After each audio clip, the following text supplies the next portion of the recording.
Good afternoon, ladies and gentlemen. You're welcome to my lectures. I'll be taking you through a course unit called General Teaching Techniques. Its code is DES 1202.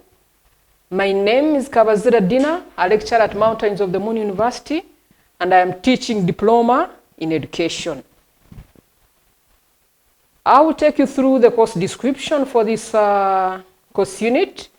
This course unit introduces students to the general teaching techniques, emphasizing the silent futures of teaching and learning, the teaching profession, the teaching methods, instructional materials, organizational instruction, classroom management, and evaluation.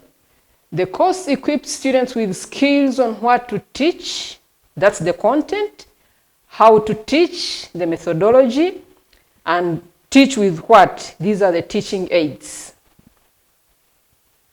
And the course objectives are that I want my students to understand the overview of what is teaching, apprehend various methods of teaching, have an insight on instructional materials, how to use them, which materials to use, and also understand the instruction, understand the communication and its effectiveness.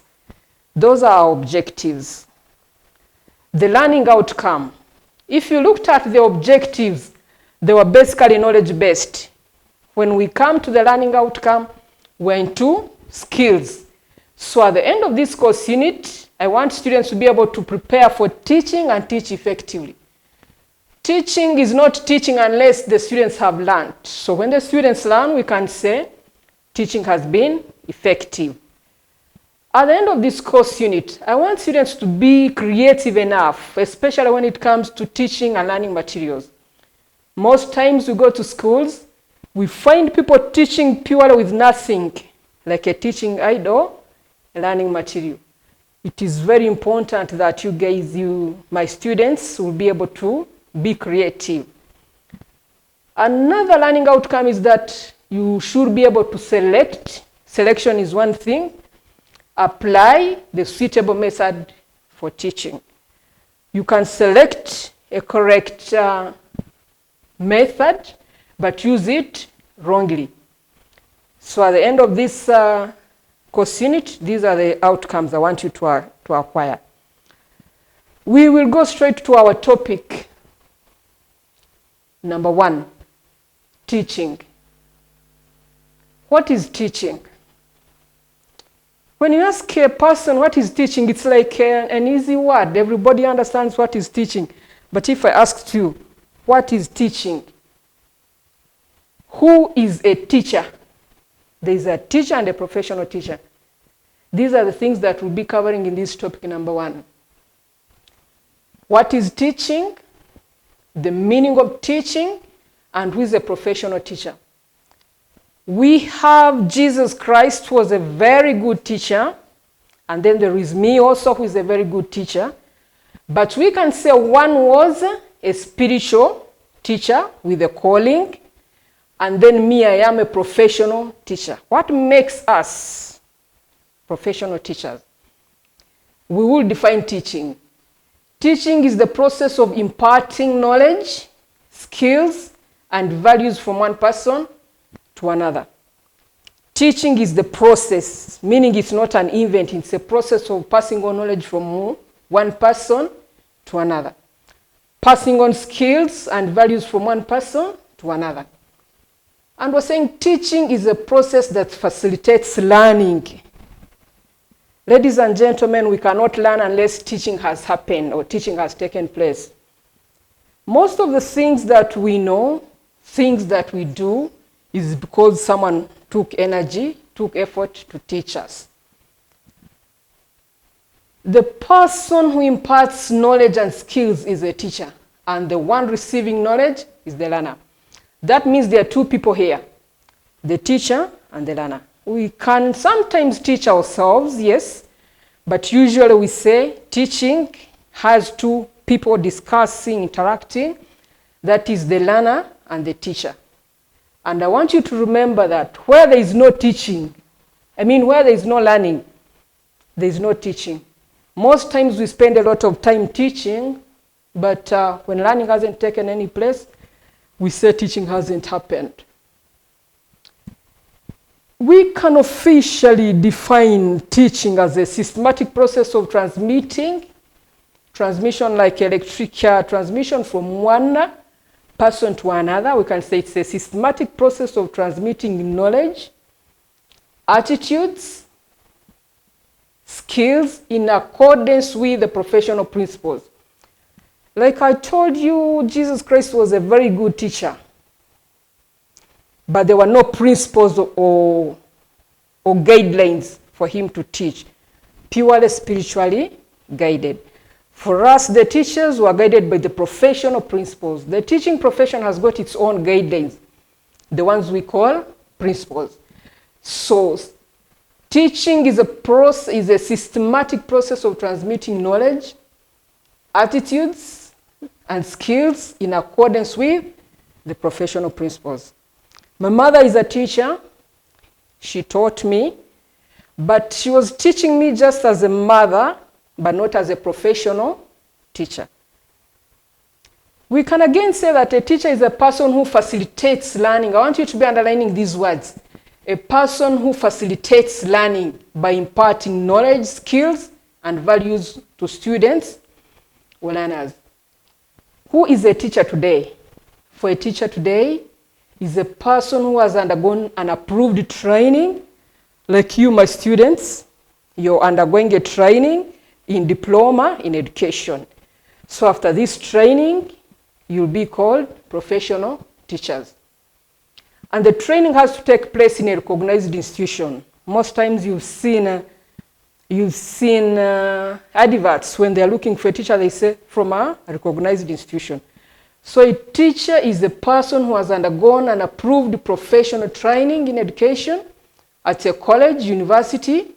He or she required to register with the Ministry of Education. As a teacher, for you to be called a professional teacher, you must register with the Ministry of Education and Sports and get a license to be able to teach the children of the country. I will give you my assignment. The difference between a teacher and a trainer. Who is a teacher? Who is a trainer? When do I become a teacher? When do I become a trainer? What is the difference between teaching and training? Ladies and gentlemen, in your own groups or individually, I want you to make a difference between a teacher and a trainer. The difference between teaching and training. With that, if you finish differentiating between a teacher and a trainer, we will come to the concept of teaching according to the traditional view. Originally, what was teaching? You know, this education, it's a modern education which came with the Europeans, we can say, the missionaries. They are the ones who started this kind of education, which we call the modern and Western education in Uganda. Before the advent of this Western education in Uganda, every adult member was a teacher. Every person who was not mad was a teacher. Therefore, teaching was a day-to-day activity and carried out by anyone. You look at an example, you look at a blacksmith. For him, he would train his children to become that. A mother would train the girls to become good housewives, good cooks, and take care of the home. That was a teacher, according to the traditional view. Teaching is giving knowledge, values, and skills to those who don't have it. Traditionally, we used to think that, until recently, we used to think that the learner is here to receive information from us, the teachers. For them, they don't have anything. We're giving them knowledge. According to the traditional view, we say that teaching is imparting, inculcating, dishing out, dispensing knowledge, and teaching was one way. Ideas flow from the teacher to the learner. I don't know if that is the case with you. You don't know anything, so the knowledge is coming from myself only. No. But we'll look at that in the modern view of teaching. A student is a receiver of knowledge and has nothing to contribute. I don't know if my students will agree with that kind of perception, but that is the traditional view, that a student just receives the knowledge and has nothing to contribute. You're calling it nowadays a learner or a teacher-centered kind of teaching. In the traditional view, we believed that the teacher's ideas, values, attitudes are valid. Even if I told you killing is okay, I'm a teacher, I've said killing is okay, my knowledge is valid. But those are the times when teachers were real teachers and people believed in them. Interpretation of teaching assumes that students have a blank mind. My students, you don't know anything? Your mind is really blank regarding the teaching methods, the teaching techniques. So I'm just putting it there. I'm writing something new onto your brain. For you, you have nothing. A teacher cannot be challenged or opposed. That's the traditional view. What the teacher says is correct. A teacher cannot be wrong and cannot be challenged. If you looked at the teaching in church, when a priest is teaching or a reverend is teaching, we don't raise up our hands in most of our churches. We don't put up the hand to ask, Pastor, what you have said is not correct. No. That is the traditional view of teaching. The teacher has to spoon feed the student, and therefore students are passive recipients. That students have nothing to contribute. They just give us their ears to listen, but don't give us the mouth to contribute. Passive recipients. Lessons are teacher-centered. We are talking about the traditional view of teaching.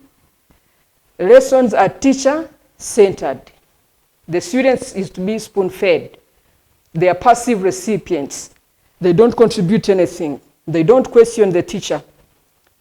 They don't disagree with the teacher. They don't discuss. Meaning in the traditional view, there is nothing like discussion. Teaching is purely from the teacher to the students. It is a one-way kind of teaching. That is how we can summarize the traditional view of teaching, that the learner has nothing to contribute, he's only receiving. Then we look at the modern technical view of teaching. For us in the modern, where we say teacher is the one who has undergone approved training.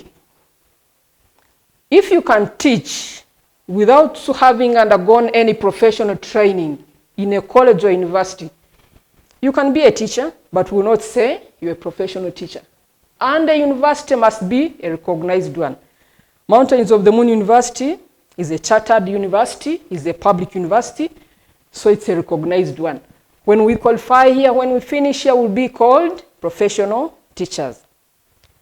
The graduates of the institutions are capable of imparting knowledge. This is my learning outcome. At the end of this course unit, I want you to be able to impart knowledge. You must have the capacity to teach. You must have the capacity to pass on attitudes. You must be having capacity to pass on the skills to the learners, having gotten all these training. That is why we have this course unit called Teaching Techniques, the methods of teaching, how to teach effectively. You can teach without effecting anything. If the students don't learn, then teaching hasn't happened. That is the modern, the modern technical view of teaching. Again, when we look at the modern and technical meaning of teaching, is that it's an attempt to facilitate. In the modern way, teachers are facilitators. We are supposed to cause change, not to create change. There's a difference between a teacher who causes change and a teacher who creates. For me, I'll facilitate. We work together as a team. You contribute. Then you become a good teacher. A teacher, therefore, teaching is therefore an interaction between two people. Unlike in the traditional way where I was saying it was one way, In the modern view, we say it's a two-way, the teacher and the student. However, the teacher is a little bit senior, and the learner is also contributing. That's the modern way of looking at teaching. Since there is an interaction, there is an exchange and sharing of ideas. When I'm in my class, for example, some time back, I had my students, they told me that if you're a teacher, you go to class, you teach, and you come out when you're feeling very tired. That means it has been a teacher-centered method of teaching. I didn't know about it. I knew there is a teaching method that is learner-centered and the one that is teacher-centered. So the students told me, if you go to a class and you come out when you're very tired, you'll get to know that it has been a teacher-centered kind of method. Teaching is a coordination of several activities by both the teacher and the student, intended to create change in the learner. Teaching is to cause and not to create change. This one I've already talked about it. It's to cause, not to create change. Ladies and gentlemen, I think we can have a break for this first session. Then we'll come back and continue with the modern and technical view of teaching. Thank you very much for listening to me. I've been your lecturer, Kabazera Dina, Mountains of the Moon University. Thank you very much. Check you in the second session.